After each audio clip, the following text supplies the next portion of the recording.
Good evening and welcome to Chasing the Facts. I'm your host, Sam Chase, and this is the third and final in a series of candidate interviews for folks who are running for contested offices in the upcoming Chelmsford local election, which will be held on April 2nd, so we're less than a month away. And with us this evening are four people who are running for 3 seats on the planning board. And we have incumbents Deirdre Connolly, Chris Lavallee, and Paul McDougall, who have all served for a while on the board. And we have the challenger, Doreen Deshler. So what we generally do when we start the program is we have the folks that I'm interviewing give a very short biographical sketch to acquaint themselves with the audience. In this particular case, we have 4 candidates running for political office, so I've given each one about a minute, give or take, to introduce themselves to the audience. So we will start, in no particular order, with Deirdre. Okay, well, thank you for having me here, Sam, and thank you for watching, those of you in the TV audience. As means of brief introduction, I'm a 23-year Chelmsford resident, so I'm still a blow-in. I moved here with my husband, and at the time 3 children, subsequently had a 4th. My children have all gone through the Chelmsford school system, and we're now empty nesters. I've been a town meeting rep for much of the time we've lived here. I took a couple years off in the middle due to family/work constraints. I've also served on a couple ad hoc committees in town. One, the Values and Vision, where we developed a mission statement for the town, and another, the Ambulance Committee, where we investigated whether the town fire department should take over the ambulance contract. And I became involved in planning when during COVID, there was an attempt by a group of developers to build a large 5-story tall luxury condominium in the center of town near my home and in the historic district and also adjacent to wetlands and partially in the floodplain. That development was going to take up most of the parking in the center of town, which I felt would be prohibitive to sensible development for the center of town. And so I mounted a campaign against that development. And in the process, I decided there were some things that struck me as I wasn't quite confident I agreed with the way they were being conducted. And I decided I wanted to get more involved. So I ran 3 years ago, was elected, and now I'm running again. And I'm running because I enjoy the work. I think it's interesting. I think I'm making a meaningful contribution. And also I feel like it was a very steep learning curve to get 3 years in to learn the job at hand. And I feel like it would be a worthwhile endeavor to use that knowledge going forward. And I guess that's about it. Okay, very good. Thank you very much. Chris? Thank you, Sam. My name is Chris Lavallee. I've lived in Chelmsford for about 12 years with my wife, Linda, and 2 children. I have a biology degree from Providence College and a master's in biology and MBA from Boston College. Until recently, I worked at Novartis in the R&D IT department for about 10 years, first as a project manager and then as working in organizational design. I'm now Managing Director of Research Technologies at Harvard Business School. I started becoming involved in Chelmsford as a town meeting rep when shortly after I moved here, about 8 years ago.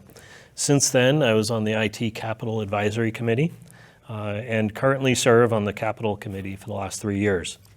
As a resident, I did spearhead a zoning change that defines the distribution centers and warehouses and prohibits large distribution centers in town. I'm currently a member of the planning board now for just over a year. I was first as an associate member and now as a full member. Since joining the board, I did lead a comprehensive review of the policies and procedures, and we updated those. Really enjoy serving the town on this board, and I hope to continue with a successful campaign. Very good, thank you. Doreen, and before we start with Doreen, I want to congratulate you. You just won election to the position of Republican State Committee Woman, so congratulations. Thank you. And thank you, Chelmsford. It's because of the citizens of Chelmsford. Okay, good enough. That election. Good enough, so go ahead. Okay, my name is Doreen Deshler. I moved to Chelmsford in 1989. I've had 2 children go through the Neshoba Valley Technical High School and 2 children go through Chelmsford High School. I have 1 son, actually, who is a police officer for Chelmsford right now. I decided to run when I saw, I didn't, as I was going through everything, I was a mother of 7 children, so I had a lot of responsibilities at home, so I didn't really get involved into politics prior to the empty nest syndrome, because I had so much going on. Because with my children, I was very involved with them. I volunteered for Chelmsford Pop Warner. I volunteered for Chelmsford Little League. I went to all the games of all my children, so I was very, very busy. So I was very active with my children, so politics had to kind of take a sidestep until the empty nest came in. When the empty nest came in, I started looking around the town and seeing what was happening with the development, and what was going on with River Neck Road really pulled me in. When I saw what was happening with River Neck, I said, no, I got to get involved. I got to try to help the residents. I've got to step up, because people need to step up when they see what's going on, and they need to change things. If I need to change something, I can't just sit back and complain about it. I have to get involved. I have to work at changing it myself. I have to try to help to change it. I have to try to help the residents of Chelmsford. That's the reason why I'm running. I want to run for the residents. I want to make sure that the residents are informed of what's going on in their town, not just their neighborhood, but in their town at all times, because this is their town. They're the ones, we've worked for them. They're our bosses. They're the boss, not us. They're the boss. If they don't like something, we need to listen to them. We need to say, okay, tell us why you don't like this. What can we do to make it better, or what should we do? You know what I mean? We need to pay attention to our residents, and that's what, unfortunately, I feel. I know the planning board, they try really hard. They do, and they've done an awesome job, and that's one of the reasons why I want it to stay with our planning board. I don't want it to go to the state. This MBTA community thing is just, it's wrong for the town of Chelmsford. I don't want to turn any part of our zoning over to the state or to a developer. It should be our job. We should be able to say what can and cannot go, and what it should be like. It shouldn't be pushed upon us by the state. That's wrong. That is totally wrong. It's tyrannical, and I don't believe in it, and I'm going to fight it. And I'm going to fight for the citizens of Chelmsford, for the residents of Chelmsford. Single-family homeowners are under attack right now. If a single-family home gets sold, all of a sudden they're tearing that house down, and they're putting in 3, 4, or 10 duplexes in that one lot. And now that neighborhood is being totally uprooted, because they're not ready for that. They don't want all these houses in that one lot where it used to be just a one family. Now there were more traffic, more everything going on in that area, and it's just, I feel bad. Okay, Doreen, that's good, and we'll get into that. I think you've introduced yourself, Yep. and we'll get into some of the things that you mentioned later on in the discussion. Paul, go ahead. Thank you, Sam.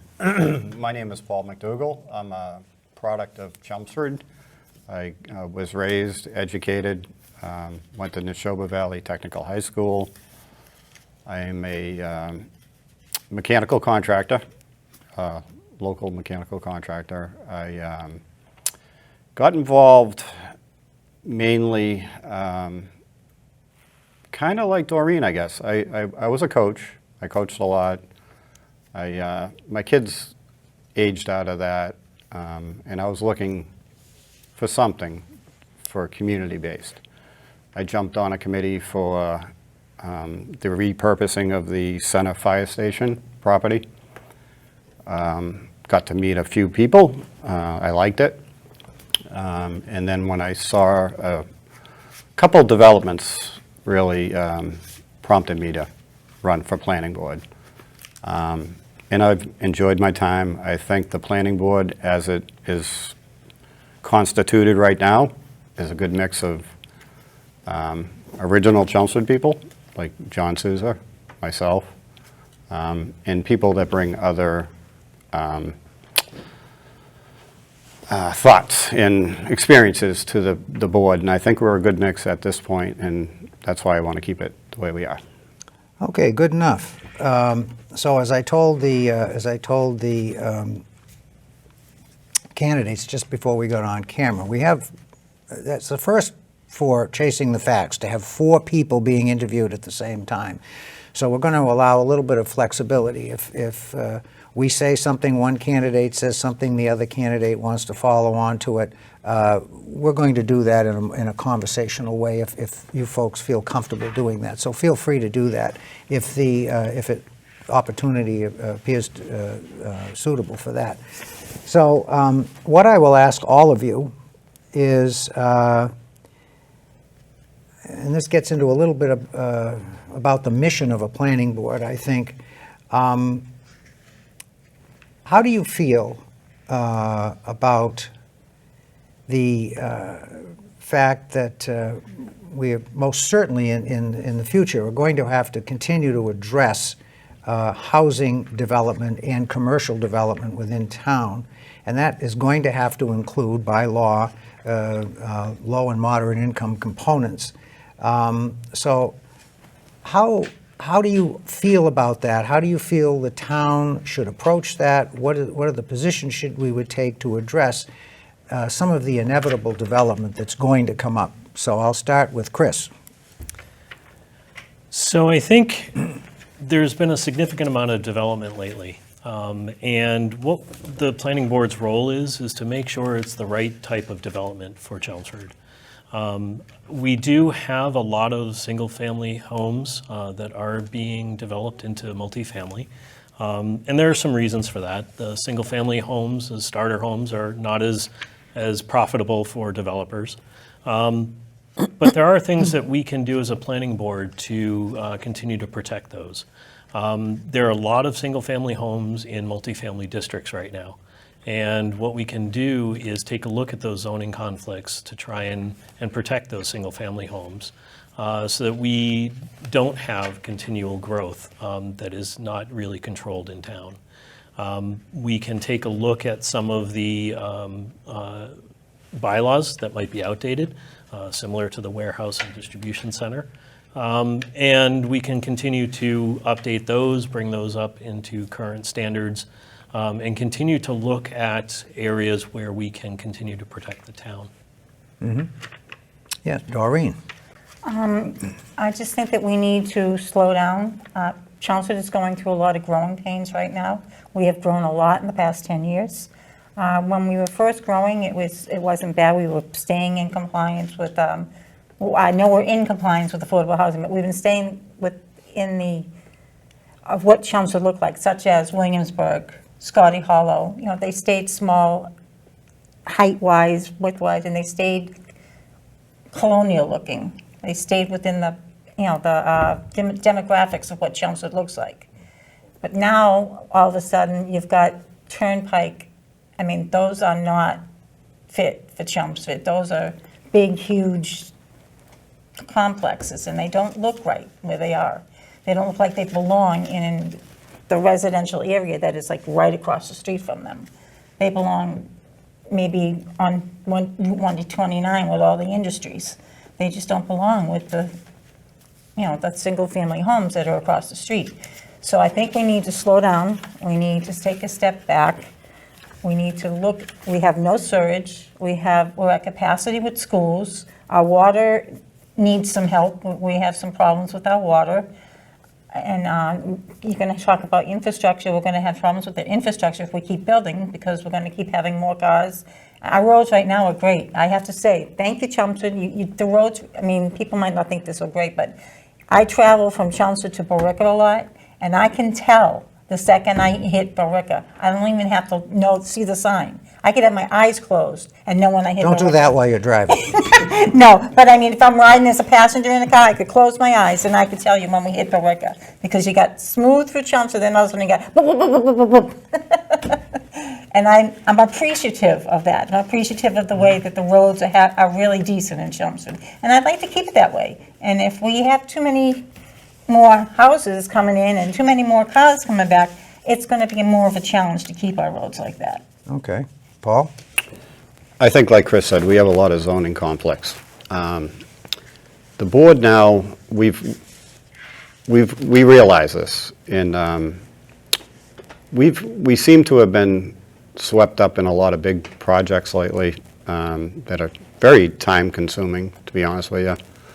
Riverneck, these warehouses. I think once we have some breathing room, we will address specific ways to go about that, maybe buffering it somehow. Not sure how that'll work, but we are looking towards zoning conflicts now. The sewer is the main thing. We're built out. Chelmsford's built out. It's all redevelopment of existing buildings for the most part. In the center, anybody can put up a duplex. I mean, pretty much. And we've seen that. And we have Because of the zoning. the zoning, yeah. It's RC zone, right. So that's pretty much the whole center, and that's what we're seeing over on Hildreth right now. And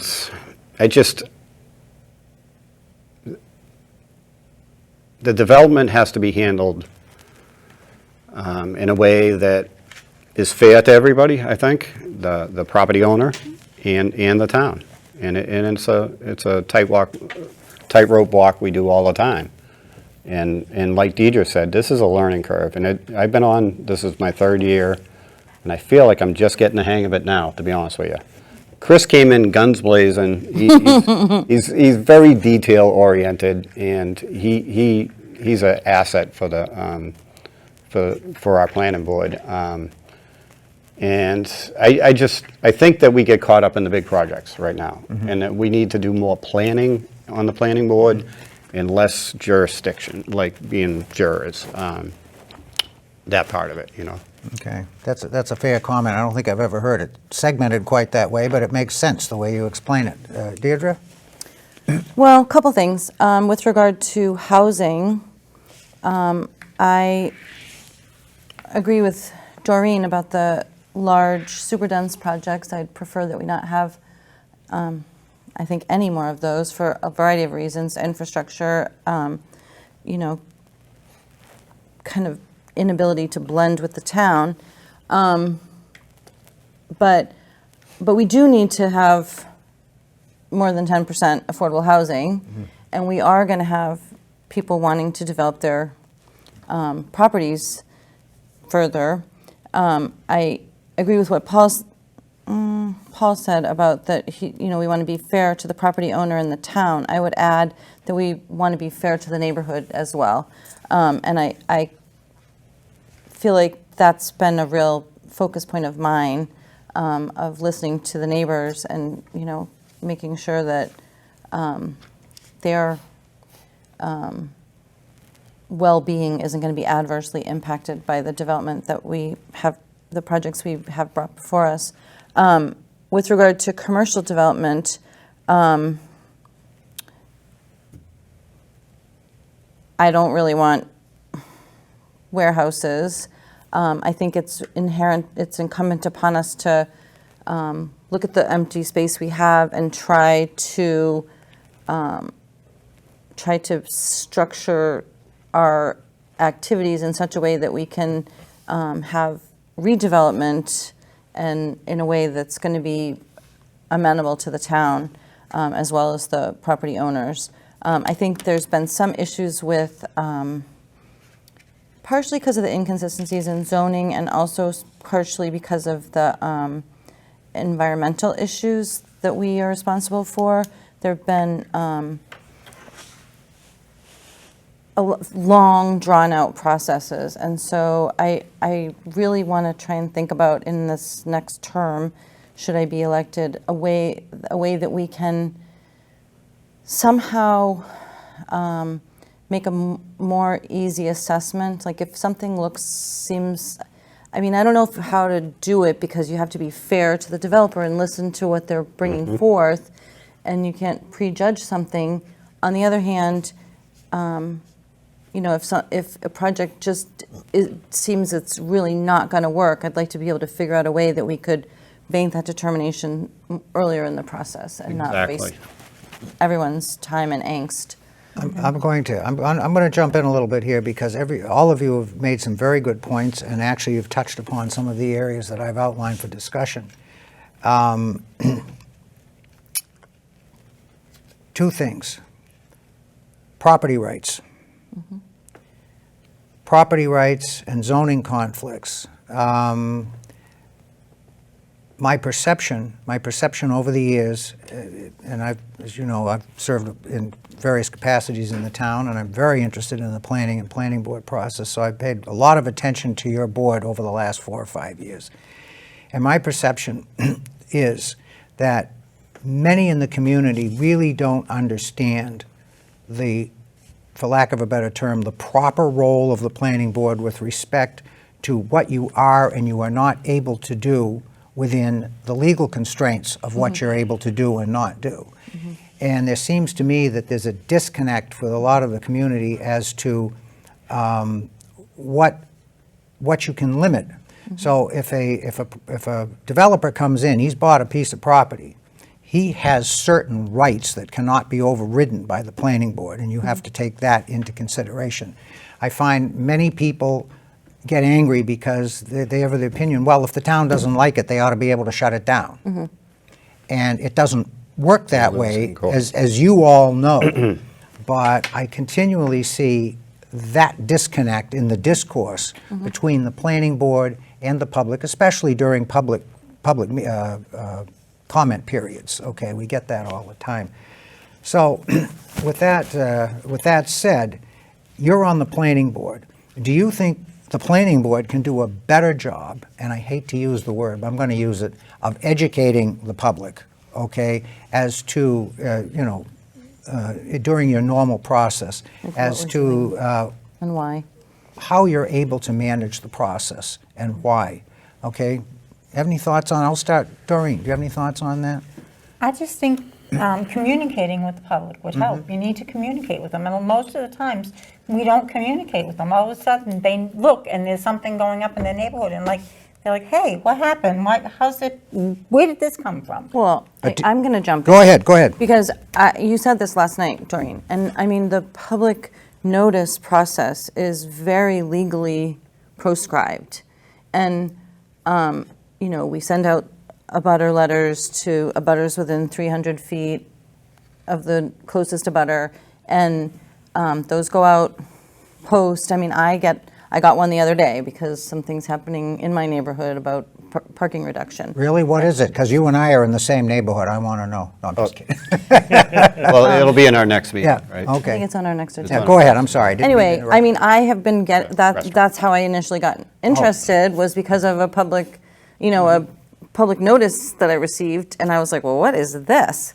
And I want to find out more about it. So I went to the meeting and found out more about it. But also, I mean, things are posted on the town website, things are posted on Facebook. I mean, I scan multiple agendas every week because I'm interested in what's going on. What are the select board doing? What is the Concom doing? And then if I find something that I'm interested in, you have to take some initiative, and everything's publicly available. And you can't send a letter to the whole town about a development in one neighborhood. I mean, I don't think that's realistic. So I think, I felt like you were finding fault with the promulgation of the information, but I think the promulgation of the information occurs in a way that has been legally mandated and determined, first of all, and second of all, saying that they're not being informed. People come to our meetings and they're like, I didn't get a letter, why? The U.S. Postal Service. Can I jump in? Because Jump in, Paul. after the last meeting, I know I was out of line. I was a little blindsided by how many people showed up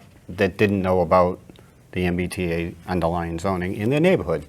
So I went to Evan directly, Polanski, and I asked him, I said, So tell the folks who Evan is. Evan is the, he's my go-to guy, because he's the one guiding me through all of this, really, because that's his job. He's in He's the business. development He's the director. development director of the Right, town. okay, good. So I, just out of curiosity, I was like, can I see what you send out? and who you send it out to. And then I'm like, is it worth doing certified? He's like, it doesn't cost an arm and a leg. He goes, I said, how many get sent back? He goes, one or two maybe. One or two are undeliverable for whatever reason.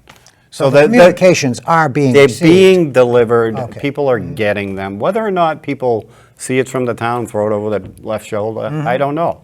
Could But that all we can do as a town is attempt that, right? Facebook, not everybody's on Facebook. No. I get that. So if people, it was a little shocking with that community the other day because they are a small knit community, but and they were at meetings. But so I did look into it, and that's how it's done. It's done by the regular mail, and it usually is. It's out there. It's delivered. So I was. Maybe we should look into I was how much it would satisfied. cost to send them. Chris, Yeah, you it's have like any $7 thoughts- a month. Any thoughts on that? Yeah, I think that there are a lot of different avenues that we can take a look at for improving communication. One area is the town website. Facebook is another one, Instagram. I think we could use social media a little bit more, but recognizing that not everyone is on social media, I do think that we could look into, as Deirdre said, how much it would cost for certified mail. I do think, though, that it is going to be an increased cost right now that the town may not be able to afford. So we have to be careful and weigh that. I also think we need to take a look at how we're educating about the board in general. Because as you said, there are a couple different aspects of the board. There's the planning and there's also the regulation. And the planning is more proactive, the regulation's reactive. One of the things that I've seen since becoming on the board is, while I may not agree with a project, I may have to approve it Absolutely because correct. it's absolutely following. You're following the bylaws. law, right? That's Paul exactly. Haverty. We bring in Paul Haverty, Yep. and he sets us straight. So Do you agree with every Supreme Court decision that's handed down? Absolutely not. No, but you follow the law. you have to. And that's exactly right. And so that's why when I was a citizen, I put forward the attempt to change the bylaws because I didn't agree with the distribution centers coming in town. And I was carefully aware that if another distribution center had come before the board at that time, it likely would have been approved because the bylaws allowed it. And so one of the things that we need to do more of, as Paul said, is take a step back and look at the bylaws to see how we can improve them. A lot of those single-family homes that Doreen has mentioned are being converted. It's because they're in multifamily zones. And the property owners have every right to convert that. And so we have to figure out why that's happening. And if we want to protect those single-family homes and those lower income homes, we need to make sure that they're zoned correctly. We did attempt. We did attempt with the River Neck. We were going to make a zoning change right away, pretty much. We got pushback, and I was shocked. Well, Paul, to be fair, that was not the right fix for that. No, I know, but we did attempt, right? Well, no, it's also not the right timing. Yes, that was not the right timing and not the right fix. That- Okay, so we're going to revisit. Those are the things we Yes, have to we will revisit. revisit that one. And, But there's also an adjunctive issue, which is that because there's been so much development, even though most of us on the board weren't there for many of the large developments that have been built in the last decade, Yep. there's a lot of distrust. And so some of the things we've brought forth that we were trying to, give people more flexibility to add an office on their home, even if it was not in compliance with the setbacks, et cetera, town meeting basically at the end of the day owns the code. Correct. We interpret it and apply it to things that are brought to us. We're passive in that, things are brought to us by owners. We don't own property. We don't develop property. Things are brought to us as a project fully formed. And then if it's in compliance with the bylaw, then we have to, there's situations where we have to swallow and vote for it. And, when we try and change sometimes the bylaw, we're met with resistance, even if we all agree, which we don't even necessarily all agree on the bylaw changes. So, I mean, I think we need to continue working on, maybe smaller incremental changes that we can explain better and bring forth. Well, human nature is that people don't like change, Right. generally speaking. So anything like that is tough, and if it exceeds, the parameters of people's minds, it's going to be a tough sell for a lot of it. You all touched on something again, and it kind of circles back to, you mentioned trust, okay? You mentioned trust. And we talked a little bit about notification of abutters and so forth. So what I heard the other night, and what I've heard at various meetings, is when people get up and say, well, nobody ever told me, I was not notified. And it's not specifically stated, but it is certainly, the implication is hanging in the air that this was deliberate. Yeah. Right. You deliberately did not inform me, and I'm jumping in as a moderator. I'm telling the citizens of Chelmsford, that does not happen. There is no deliberate attempt by the town administration, the planning board, or any board, or the town manager's office to withhold information deliberately from the residents. That does not happen. The process that Deirdre described is operative. You may have little issues here and there with form and so forth, but that's fully operative. The information is always available on the website, and if you hear something in the community, pick up the phone. Pick up the phone, call the town manager, call the development director, Evan Belansky, call the building inspector, or call anybody that you know and try to get a line on it. So there is a responsibility by the citizen to do some of his own initiative to find out what's going on. That's the only point I want to make. Anybody want to follow up on that? And related to the MBTA zoning in particular, we, early on in the process, we made a very big point of trying to increase the outreach for this. Yes. Because we wanted town input on which areas that we were looking at. Didn't you have a session that was specifically devoted to that? Yes. Many. Okay. Each district that we considered, we had a. That's what I remember. We mailed the abutters and invited them. And it's televised. And so we wanted more participation, and each of those sessions were pretty well attended. I believe even the areas that we didn't end up selecting, we had some sessions on. My fight is with the state with that, because I don't think the state has a right to come in and tell the town what to do. Okay, and we're going to get there, Doreen. Don't worry. We have some time left. We're certainly not going to avoid that subject. That's for sure. Before we do that, though, I want to ask you folks another question, and we've already touched on it to a degree, but maybe we can flesh this out a little bit. One of the things that's always, and I've been in the town 45 years, and one of the things that's always confounded me is when I look at a zoning map, I get a headache. Oh, God, yeah. All right? Now, Deirdre and we're neighbors pretty much, and we live in the two-family district, which is the center of town and the adjacent streets around there. And this is part of the problem with Hildreth that you were talking about. Dawn Drive, same thing. Yeah. All that area, Golden Cove, that area. And you look at that and you say, why in God's name was this ever designated? Yeah. I don't get it. With all these small little. Two-family. And when you get to my neighborhood, which used to be a swamp, Yep. and you get to Hildreth Lane, which is kind of a swamp, okay, you wonder how, I said to one of your other members recently, I don't know how my house was permitted. I really don't. Yeah. I mean, it was built in 1968, and I think things were a lot different back Yeah. then. We'll just leave it at that, okay? Yeah. But you know what I'm saying. No, exactly. So my question is, But how do you take that away from looking at that zoning map and the hodgepodge and all of the non-compliant uses that are in effect, the center, we just had a situation that was a warrant article on the last town meeting where they tried to change The village. zoning in the village because it's single family, but those lots are smaller than even the 20,000 square foot lots that the two families are allowed on. So I would be interested in seeing the planning board at some point try proactively to address zoning on an Right. overall town-wide basis to rationalize it into something that makes sense.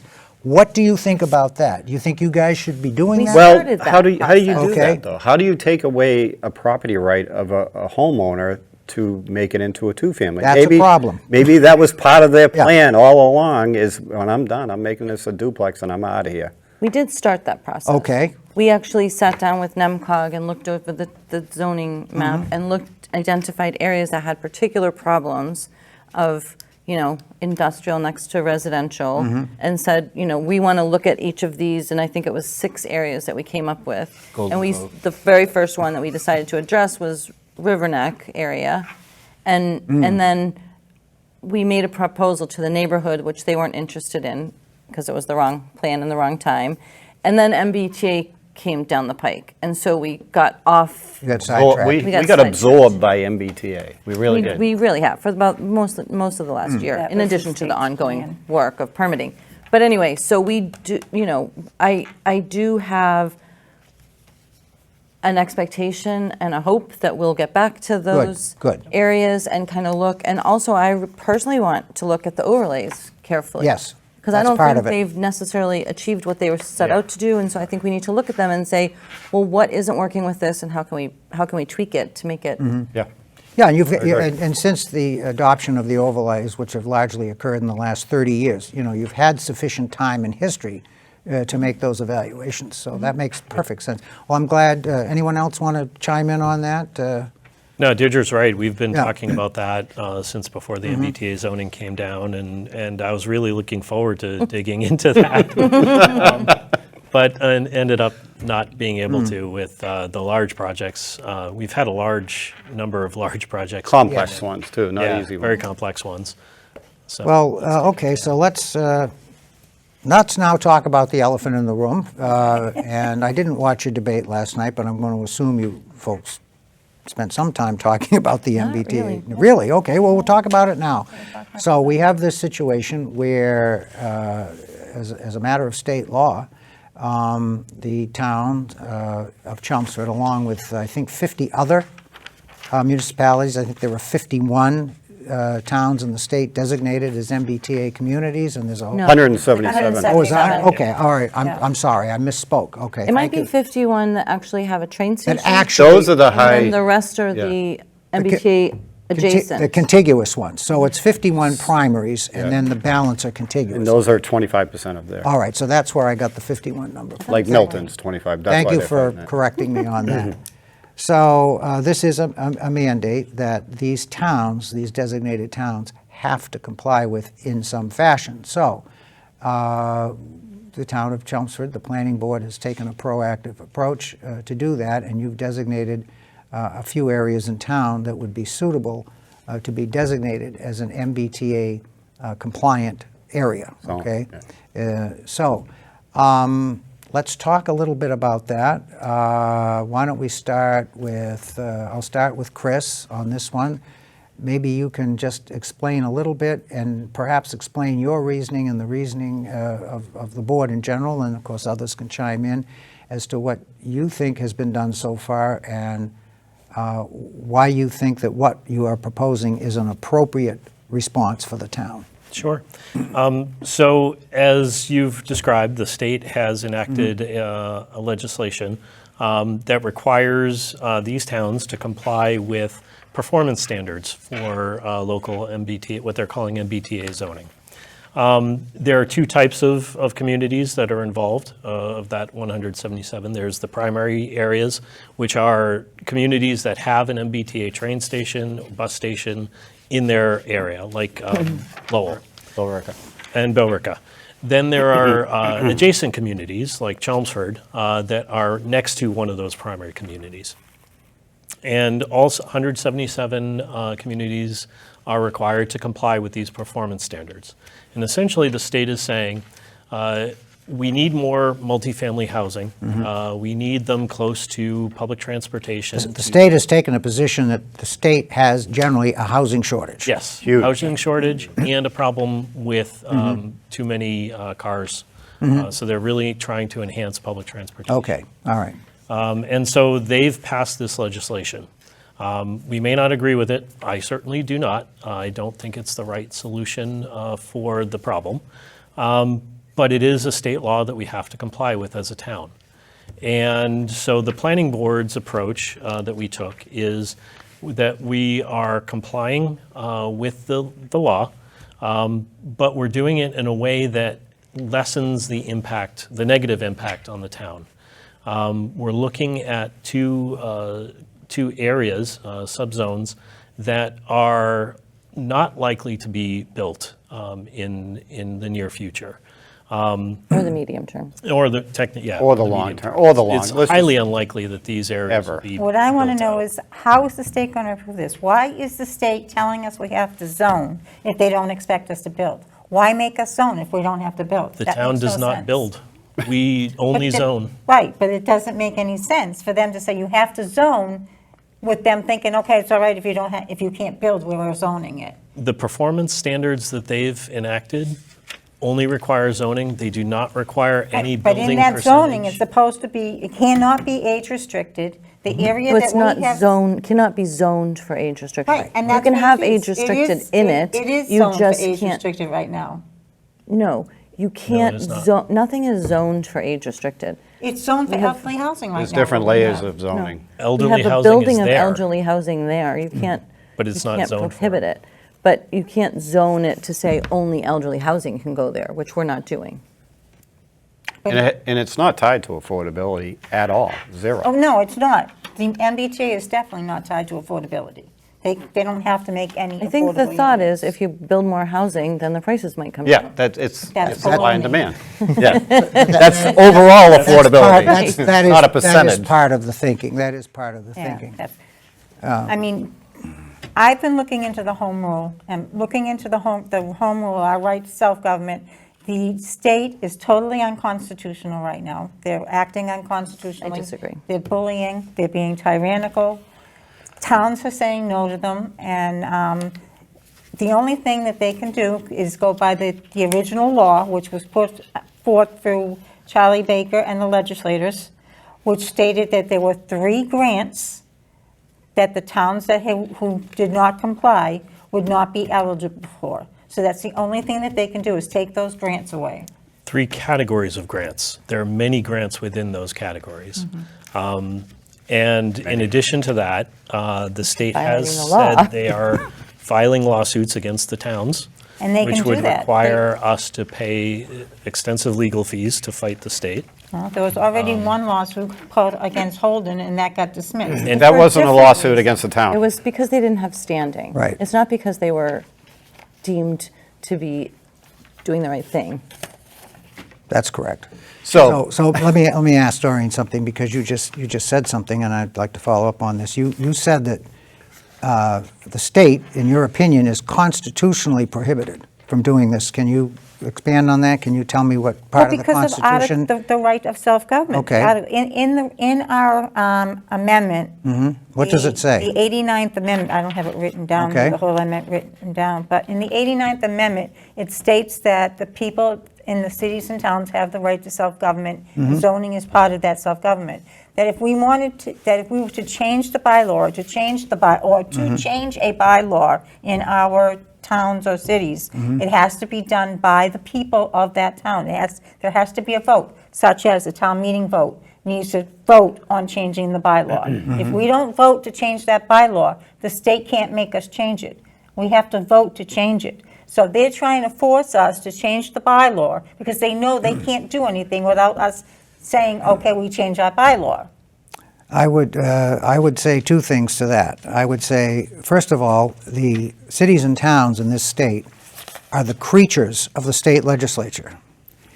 And we have a whole section of Mass General Laws, Chapter 40, 69 sections. yes, I know this 69 document. sections Yep. and several subsections. Yep. And it outlines precisely what cities and towns can and cannot do.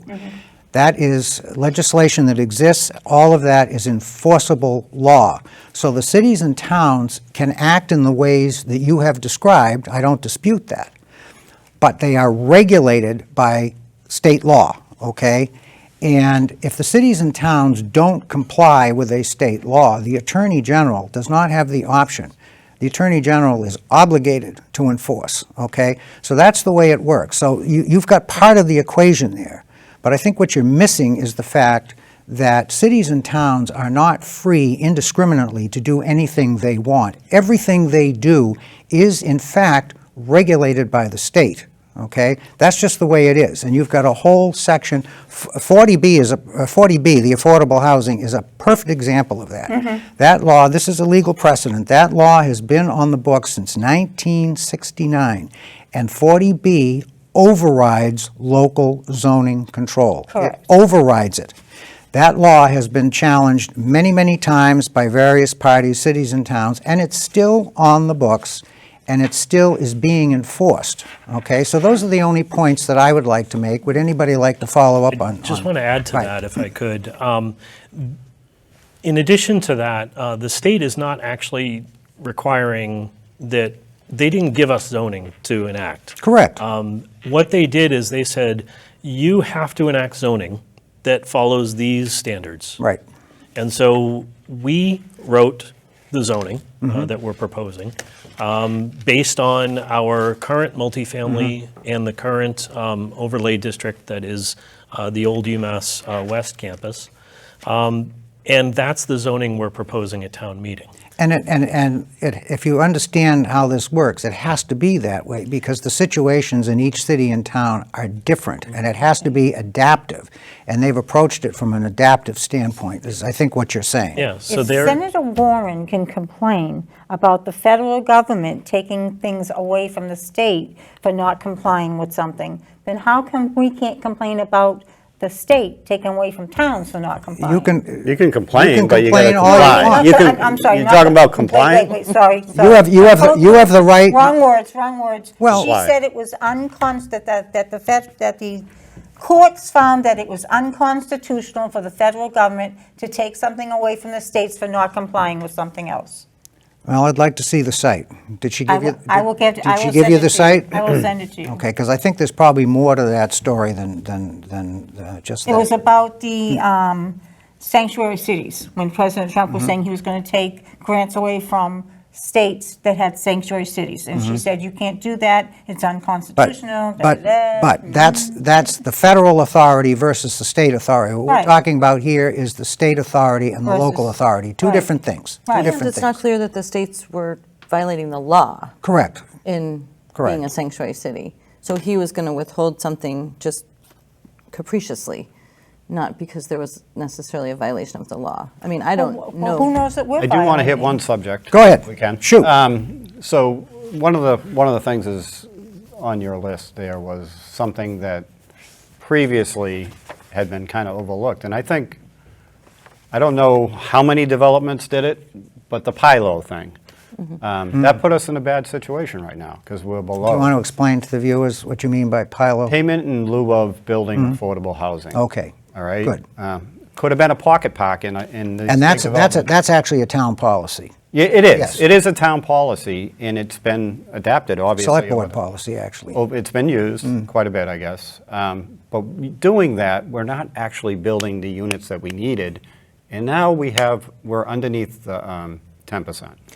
Oh, yeah? So what you're saying is that there are occasions, and I can think, and actually the development that got you onto the planning board, this was part of that.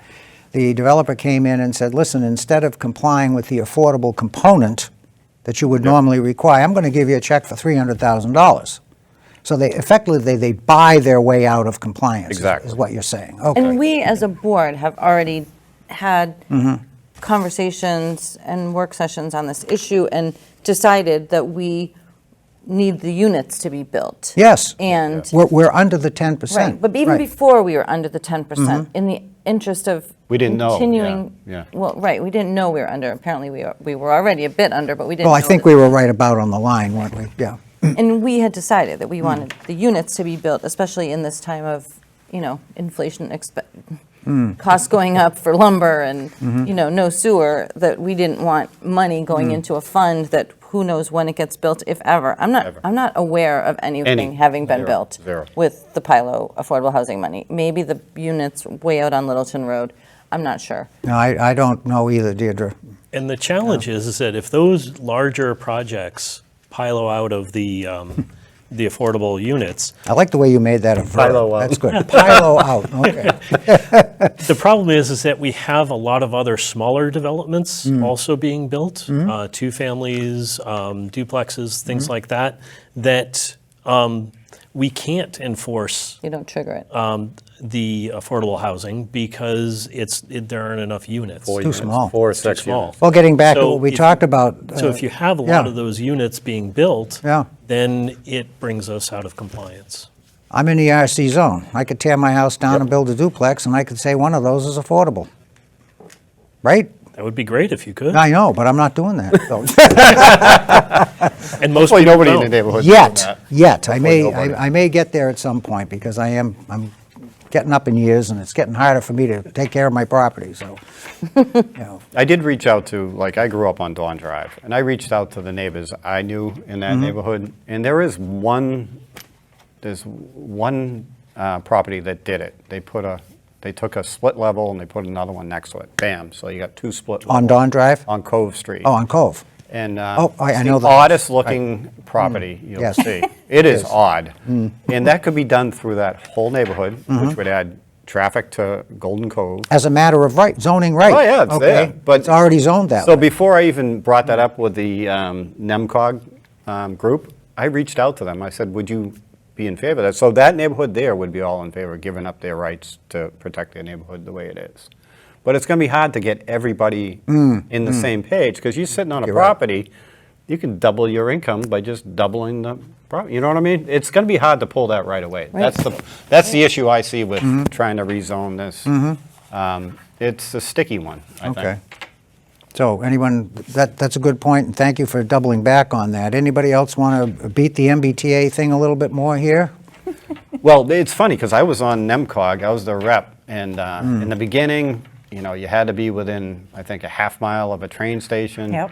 So everybody's like, oh, where are we going to put this? And then they backed off of that. They didn't really know what they were doing in the beginning, and they got a lot of pushback. What they did is I Right. sat in a lot of the calls with the state, and they heard from all the towns, and then they adjusted.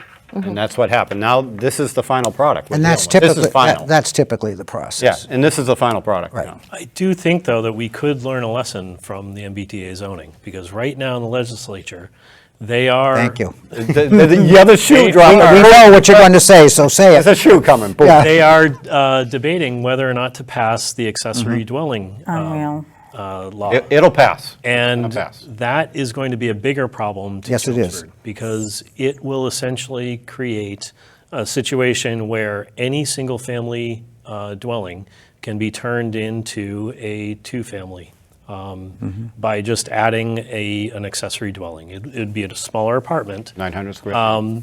Maximum. And there are, Right now, you can do it. yeah, right now. But you it has to be someone that's related to you. That's out the window now. It can yeah. be anybody. And with the new law that they're They're not- considering. They don't have to be owner occupied That's either. because No, they Oh, don't. no, they don't have to be. It started that way, and as the legislation you're right, progressed, they removed that control. If you let the state take an inch, they're going to take a yard. They will. So that is something we That's why I really need to say be no to the careful state. of and start reaching out to our state reps. And there is I don't know the date, but the guy that's putting forward that bill is one of our reps, Jim RCO. Arciero. Jimmy Arciero, yeah. He Westford. signed on to it. He's one of the guys backing this. So I think is it next week he's having a coffee or something? You could I think he's go having Oh, is office he? hours or something. office hours. You can go. I want to make it. I gotta. I think we all should go.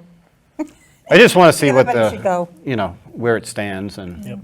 I'd love to have them for a round table, all of them, all the legislators, because That's what you're talking about. that would be great, Right, because I don't think exactly. I don't think we're being represented properly at the state level. Well, that's one of the problems you have with the split loyalty, yeah, split it's loyalty reps. horrible. It's a little better now than it was, because it used to be 4, now it's 3. I think we should just have our own. Well, we certainly have the population to do Yeah, it, but that, exactly, we do. the legislature does not have the will to district appropriately. They district to suit their own reelection situations. exactly, That's what they do. So, it's Yep. It's very unfortunate. So before we wrap this up, any further thoughts on the MBTA zone? I think the plan we came up with is the least impactful for the town. We don't need to fight the state. We don't have a dog in that fight. We're all set. Okay, I will continue to fight the state. okay. I agree with Paul. I think that we have the right approach, and I think that there are more critical issues coming down that we should be focusing on to fight the state. I think we have made the best lemonade we can out of some lemons, and I don't think that we're in